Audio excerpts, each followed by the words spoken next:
الله الرحمن الرحيم يوصيكم الله في أولادكم للذكر مثل حظ الأنثيين فإن كن نساء فوق اثنتين فلهن ثلثا ما ترك وإن كانت واحدة فلها النصف. صدق الله مولانا العظيم وصدق رسوله النبي الكريم.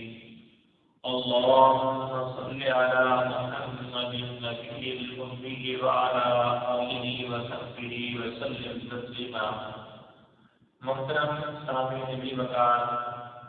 آپ کے سامنے قرآن مجید فرقان حمید میں سے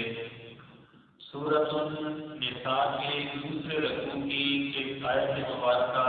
کچھ حصے کی تلاوت کرنے کی سعادت حاصل کی ہے. یہ دوسرا رکوع 4 آیات پر مشتمل ہے جس میں وراثت کے احکام کے مطابق بات کی گئی ہے.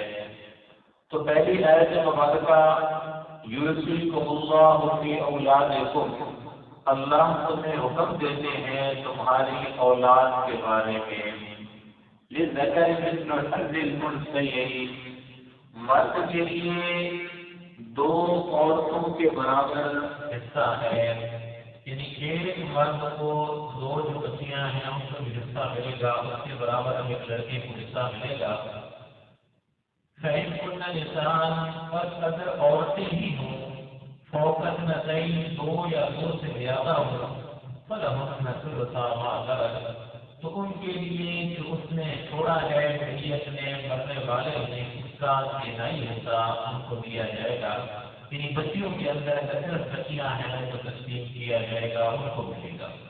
اگر ایک بیٹا 2 بیٹیاں ہیں تو وہ ہے، اگر بیٹا نہیں ہے صرف بیٹیاں ہیں تو ان کے متعلق یہ بات کی جا رہی ہے. پھر فرمایا وَإِنْ وَاحِدَةً، اگر اکیلی ایک بیٹی ہے اس کے لیے آدھا ہے. اگر بیٹا ہے تو پورا مل جائے گا، لیکن اگر صرف بیٹی ہے تو اس کے لیے آدھا ہے، جتنا ایک میت نے سرکا چھوڑا ہے. پھر فرمایا وَلِأَبَوَيْهِ لِكُلِّ وَاحِدٍ مِنْهُمَا السُّدُسُ، وَلِأَبَوَيْهِ لِكُلِّ وَاحِدٍ مِنْهُمَا السُّدُسُ، اور والدین کے لیے ہر ایک کے والدین کے لیے لِكُلِّ ہر ایک کے لیے واحد مِنْهُمَا السُّدُسُ، یعنی جو بھی میت اگر چلا گیا دنیا سے اس کے دونوں والدین موجود ہیں یا ایک ہے تو ان کے لیے 6واں حصہ ہے اس میں سے مما ترک ہے جو اس نے چھوڑا ہے. ان کان لہ ولد، اگر اس کے لیے بیٹا ہو. اگر بیٹا ہے تو پھر کیا ہوگا؟ 6واں حصہ ملے گا والدین کو، چاہے والدہ ہے چاہے والد ہے، 6واں حصہ ان دونوں کو ملے گا. فإن لم يكن له ولد، بس اگر نہ ہو اس کا کوئی بیٹا، یعنی جو فوت ہوا ہے اس کا کوئی بیٹا نہیں ہے، وَوَرِثَهُ أَبَوَاهُ، اس کے والد اس کے والدین ہیں، فَلِأُمِّهِ الثُّلُثُ، اس کی ماں کو 3واں حصہ ملے گا. گویا 2 دوسرے حصے جو وہ والد کو ملیں گے اور ایک حصہ 3واں حصہ وہ اس کی ماں کو مل جائے گا. فإن كان له إخوة، یہ تو وہ بات ہے لیکن بہن بھائی سے کوئی نہیں ہے. اگر فإن كان له إخوة، اگر اس کی کوئی بہن ہے فلأمه الثلث، تو پھر اس کی والدہ کے لیے 6واں حصہ ہے. بعد وصیت یوصی بہا او دین، اس کے بعد اس نے وصیت کی ہے، مرنے والے نے جو وصیت کر رکھی ہے اس کی تکمیل کی جائے گی. اور دوسری بات او دین، اس کے اوپر قرض ہے یا جو اس کے اوپر دین ہے اس کو پورا، یہ دونوں چیزوں کو پورا کرنا لازم ہے. یہاں احکام چلے بیٹوں کو اولاد کے متعلق کہ اگر کوئی مر گیا تو اس کی اولاد کو کیا ملے گا، اس کے بہن بھائیوں کو کیا ملے گا، اس کے متعلق بات چلی. اس کے متعلق فرمایا یہ جا رہا ہے، اصول بیان کیا جا رہا ہے کہ یہ قرضہ تب تقسیم ہوگا، وراثت تب تقسیم ہوگی کہ جب اس میں سے پہلے قرض پایا جائے گا، اپنی وصیت کو پورا کیا جائے گا، پھر وہ رساں کے اندر وہ مال تقسیم کیا جائے گا. اور دوسرا یہ جو پہلے شروع کے اندر کہا گیا کہ ذکر مثل حظ الانثیین، یہاں پہ عورتوں کے حصے کے اوپر مرد کا ایسا کہا گیا سے سمجھ یہ آتا ہے کہ زیادہ تاکید کی گئی ہے، سمجھایا گیا ہے کہ پہلے عورتوں کا ایسا ادا کرو، بعد میں مردوں کو دو. اچھا پھر فرمایا آباؤکم وابناؤکم، تمہارے آباؤ اجداد، تمہارے آبا وأبناؤكم اور تمہارے بیٹے. اس سے مراد یہ ہے مفسرین نے لکھا ہے کہ تمہارے آباء و اجداد اوپر جتنے سلسلے ہیں والد ہیں دادا ہے ان سب کی بات چل رہی ہے. ابناؤکم اس سے مراد بیٹا آگے پوتا ان کی بات چل رہی ہے. فرمایا تدرون ایھم اقرب لکم نفعا تم نہیں جانتے ہو کہ کون زیادہ فائدے کے اعتبار سے تمہارے لیے زیادہ قریب ہے زیادہ بہتر ہے. کون جانتا ہے؟ ان اللہ کان علیما فریضۃ من اللہ یہ اللہ کی طرف سے فرض ہے. ان اللہ کان علیما حکیما بے شک اللہ جل شانہ جاننے والا ہے اور حکمت والا. اللہ کو معلوم ہے کہ کون زیادہ دے رہا ہے کس کو کتنا دینا ہے کون فائدہ دے گا نہیں فائدہ دے گا. تمہارے پیمانے کمزور ہے ناقص ہے تمہیں معلوم نہیں ہے. اللہ کی بات جاننے والی بھی ہے اور حکیم بھی ہے اسے پتہ ہے کہ کون کتنا مستحق ہے کس کو کتنا ملنا چاہیے. آگے میاں بیوی کی جو حصہ ہے اس کے مطابق بات کی جا رہی ہے. وَلَكُمْ نِصْفُ مَا تَرَكَ أَزْوَاجُكُمْ اور تمہارے لیے آدھا ہے اس میں سے جو چھوڑا ہے تمہاری بیوی نے. اگر کسی کی بیوی فوت ہو جائے اور اس نے جو سرسا چھوڑا ہے اس نے جو وراثت چھوڑی ہے علت یقل لہن ولد اگر نہ ہو اس کا کوئی بھی بیٹا ہے جب اس کی کوئی اولاد نہیں ہے وہ فوت ہو گئی اس میں سے اس کا جو شور ہے اس کو کتنا ملے گا اس کو متعلق فرمایا جا رہا ہے ولد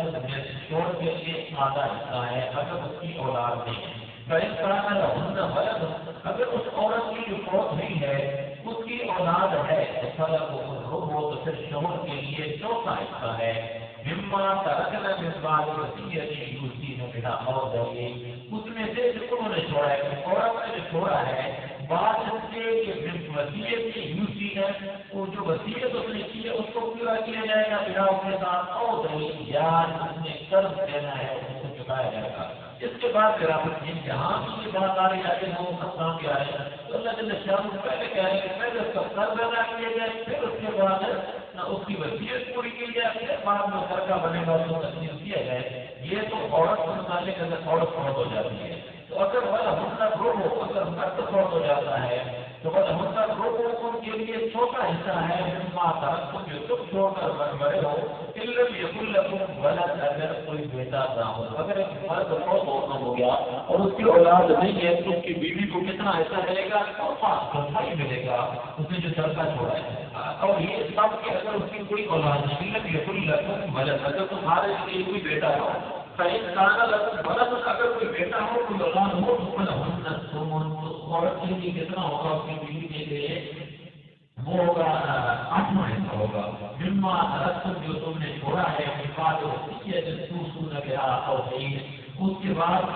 قرض ہے وہ ادا کرنے کے بعد اور اس کی وصیت کو پورا کرنے کے بعد جو تم نے وصیت کی ہے اس کو پورا کیا جائے گا اور قرض ادا کیا جائے گا. اس کے بعد اس کو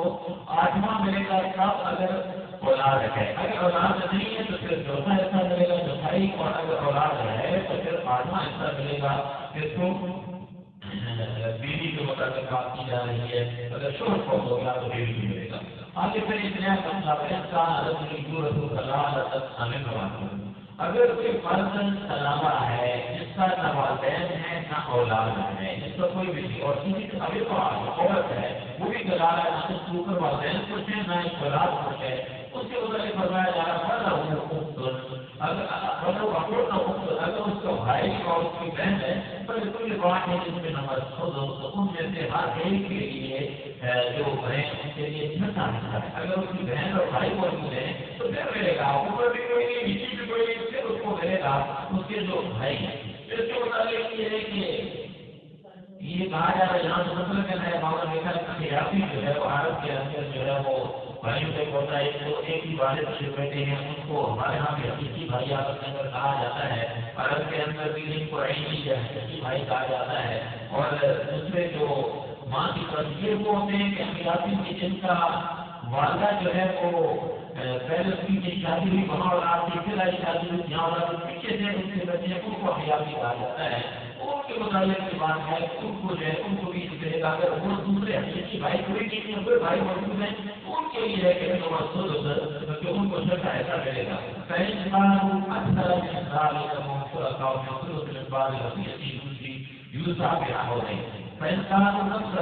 اگر وہ زیادہ ہم جو رقم لوگوں کے لیے کیا ہے سیکھا ہے ہوگا پھر بعد وصیت کو پورا کرنے کے بعد اور قرض ہے اس کو ادا کرنے کے بعد یہ جو تیسرا ایسا ہے کسی کو ان شرکاء کے اندر جو زیادہ ہیں ان کے اندر تقسیم کیا جائے گا اس کے متعلق ہے پھر ہمارا غیر اللہ نہ نقصان پہنچانا ہو کسی کو نقصان پہنچانے کے لیے نہ ہو تقسیم کرنے والا یا اس کو یہ نہ ہو کہ اس کو نقصان پہنچائیں گے اس کو بتائیں اس کو پہلے بتا دینا بچی کے طرف اللہ یہ اللہ کا حکم ہے اللہ کی جانب سے حکم ہے واللہ علیم حکیم اور اللہ شان جانتے بھی ہیں اور علم چھپاتے بھی ہیں اللہ کو معلوم ہے کہ کس کو کتنا علم دینا چاہیے کون کتنا مستحق ہے کس کے لیے کتنی اس کی ضرورت ہے یہ ساری کی ساری چیزیں اللہ تعالی شان کی ذات کا حضور ہے یہ تو آئے کے اندر بھی بتا دے گا کہ کتنا ہے کیسے ملے گا کتنا ملے گا اللہ کریں گے یہ دو آیات ہے آگے اللہ ہمارے دل کا حضور اللہ یہ اللہ کی حضور ہے اللہ نے حدیں میں کر دی ہے کس کے لیے اتنا ہے کہ اتنا کے حال سے آگے کوئی کسی کو نہیں جانا اس کو پہلے کرنا جا رہا ہے وَمَن يُطِعِ اللَّهَ وَرَسُولَهُ اور جس شخص نے اطاعت کی اللہ کی اور اس کے رسول کی يُدْخِلْهُ جَنَّاتٍ تَجْرِي مِن تَحْتِهَا الْأَنْهَارُ وہ اس کو داخل کرے گا باغات میں جس کے نیچے نہریں جاری ہوگی خالدین فیہا اس کے اندر ہمیشہ ہمیشہ رہیں گے پھر اللہ بتانے کا قول حدیث پر یہ بہت بڑی کامیابی ہے بہت کامیابی ہے عظیم بڑی کامیابی ہے کون سی کامیابی ہے کہ جس بندے نے اللہ کی حدود کا احترام کیا اور اللہ کے رسول کی بات مانی اللہ کریم اس سلسلے کے اندر اسے جنت کے اندر داخل کرے گا یہ احسان کی بات چل رہی ہے اور ہوتا یہ ہے کہ پہلے پچھلے درس کی بات ہم کی تھی حکومت محمدیہ کے اندر سب سے بڑی جو کمزوری ہے ہمارے اندر سب سے بڑی کمزوری ہے وہ معاملات کو ہم نہیں دیتے باقی چیزیں کرتے ہیں نماز بھی پڑھ رہے ہوں گے روزہ بھی رکھ رہے ہوں گے زکات بھی دے رہے ہوں گے حج بھی کر رہے ہوں گے اس معاملات میں شریعت کے مطابق ہو سکتا ہے کہ بڑے اچھے کے اندر کر رہے ہیں لیکن جو معاملات ہیں بیوی کے ساتھ کیسے تعلق رکھنا ہے اور دوست کے ساتھ کیسے تعلق رکھنا ہے بہن بھائیوں کے ساتھ کیسے تعلق رکھنا ہے دوسروں کے حقوق کیسے ادا کرنے ہیں آج ہم سے گھر پکڑا جاتا ہے کہ ساری دنیا سے ہر ایک چیز مجھے مل جائے لیکن یہ نہیں دیکھتا کہ میرا حق کتنا ہے جس تک میں نے یہ حد ہے اس تک میں میرے جا کے نہیں دیکھتا ہم سے کئی لوگ ایسے ہیں بڑے دیندار ہیں بڑے تقوی والے ہیں بڑے نماز روزے کے پابند ہیں لیکن جب ان کی معاملات کی زندگی کے اگر دیکھا جائے تو وہ وہاں بہت کمزور ہے کہیں انہوں نے بہنوں کا حق دبایا ہوا ہے کہیں انہوں نے بھائی کا حق دبایا ہوا ہے جہاں جس کا زور چلتا ہے وہاں وہ شریعت کو بھول جاتا ہے ان احکامات کو چھوڑ دیتا ہے جہاں اس کے اندر حق کیا ہے یہ سب اس کے متعلق نہیں ہے باقی چیزیں بھی ہیں یعنی یہ تو اس راست کے متعلق ہے دنیا کے اندر بھی ہے تو دنیا کے اندر کیا میری ایک حق ہے میں آپ کی ہر کے اندر رہوں جہاں تک میرا گھر ہے یہ جو میری بیٹا ہے اس تک جو کچھ میں استعمال کر سکتا ہوں جتنی جتنی چیزیں چاہے اداروں کے اندر میں جہاں اپنے ہاتھ کے اندر ہے آپ کریں گے اس سے آگے بڑھیں گے جس کی ابھی شریعت نے اجازت نہیں کی اللہ کی حد کو ہم کو برات کر رہے ہیں جب برات کر رہے ہیں اس کا وبال آئے گا اولاد نافرمان ہوگی زندگی کے اندر سکونی آئے گی بے چینی آئے گی بے قراری آئے گی اور پھر آپ کہیں گے کہ سارا بال بھی موجود ہے اولاد بھی موجود ہے نہ جانے کیا ہو گیا آپ کے ہمارے زندگی کے اندر سکون جا رہے ہیں اس کے مطابق فرمایا جائے گا نہیں ہوتے حدود لوگ یہ جو حدود ہیں اس حدود کی پوری ہر معاملے کے اندر ہم نے کرنی ہے حفاظت کرنے ہیں کر رہے ہیں اللہ کے رسول کی بات کر رہے ہیں تو اللہ کے نشان اس کا بدلہ کیا دیں گے اللہ جنت کے اندر داخل کریں گے باغات کے اندر داخل کریں گے جن کے نیچے نہریں جاری ہوں گی اور اس کے اندر ہمیشہ دنیا کے اندر جو بھی نعمت ملتی ہے اس کے اندر کیا ہے تو زوال ہے ہر ایک چیز کو زوال ہے لیکن وہاں زوال نہیں ہے وہاں بیش ہے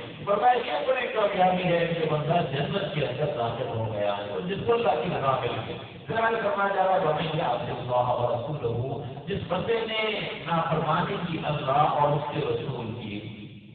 وہ ایسا حدود ہوں اور اس نے زیادتی کی اس کی حدود کے اندر اللہ نے اور اللہ کے رسول نے مجھے حدود بتا دی اب یہ معاملات کے اندر رہتے ہیں باقی بھی جو معاملات ہیں جس کی شریعت کے اندر آپ نے پڑھا اس کے مطابق اور میں جو بندہ بھی حدوں کو چھوڑ دیتا ہے خراب کر جاتا ہے برابر کرتا ہے آگے بڑھ جاتا ہے جو نقل اڑا اس کو ظاہر کرے گا آپ کے اندر اللہ شان ہو اور ان کے ثبوت ہمیشہ ہمیشہ رہے کہ اللہ سب کی حفاظت فرمائے سے محفوظ فرمائے تو برابر ہوں عذاب المحیط اور ان کے لیے عذاب ہے محیط کے ہے توحید کرنے والا انتہائی حقیر عذاب ان کے لیے اللہ نے جو ہے احانت کرنے والا عذاب اللہ ان کے لیے کر رکھا ہے کن لوگوں کے لیے ان لوگوں کے لیے کہ جو ویسا حدود اللہ کے حدود کو پامال کرتے ہیں. ہمیں اپنی زندگی کے اندر غور و فکر کرنا ہوگا ان معاملات کے اندر کے جتنے وراثت کے احکام ہیں اس کے اندر ہمارے والدین نے کیا کہ نہیں کیا. اگر والدین حیات ہیں تو ان سے ہم تھوڑا سا دیکھ لیں, مشاہدہ کر لیں, محاسبہ کر لیں, معائنہ کر لیں کہ ہمارا کیا معاملات ہیں. اگر ٹھیک ہے الحمد للہ والدین ہمارے ٹھیک نہیں ہے تو انہیں سمجھا دیں خود مسئلہ نہیں ہے, آپ کی وجہ سے بیٹھ جہاں سے بیٹھ کو دے دیں, جس کا حق لینا ہے دے دیں. کسی کی زمین اگر ہم نے دبائی گئی ہے تو وہ اس کو دے دیں. اگر ایک بھی کسی دبائی اور قیامت والے دن پوری زمین کا اور کچھ گلے کے اندر آ جائے گا کتنے وہ بھاری ہوگا اس کے لیے. ایک زمین کے اوپر بھی جو اللہ جل شانہ کو سخت سزا دے گی. اسی طریقے سے کسی کے حقوق ہیں. اب جیسے توبہ کے متعلق آنا ہے کہ توبہ اگر بندہ کر رہا ہے تو اس کے اندر یہ ہے کہ پہلے جو گناہ کر رہا ہے اس کے اوپر نادم ہو فوراً چھوڑ دے, ایسا نہ کرنے کا عزم کر لے. ٹھیک ہے نادم ہوا شرمندہ ہوا فوراً چھوڑ دیا, ایسا نہ کرنے کا عزم کر لے تو اللہ جل شانہ کی توبہ کو. لیکن اگر کسی کا حق ہوتے ہیں, کسی کا حق دبا رہا ہے, کسی کا حق مار ہے, جب تک حق ادا نہیں کرے گا تب تک اس کی توبہ بھی قبول نہیں ہوگی. تو لہٰذا کوشش کریں معاملات کے اندر جس کسی کا حق کسی کا ذہن ہے ہم نے کسی کا لینا ہے اس کے متعلق سے تھوڑا سا اپنی زندگی کا محاسبہ کر لیں, دے بھی اور اس کو لازمہ ادا کر لیں. نہیں ادا کریں گے کہ بڑی سخت سزا ہے. اللہ کریم کی ذات پر سب کو صحیح معنوں کے اندر صحیح طریقے سے اپنے ان احکامات کو سمجھنے کی اور ان پر عمل کرنے کی توفیق دلوا دیں. وما علینا الا البلاغ.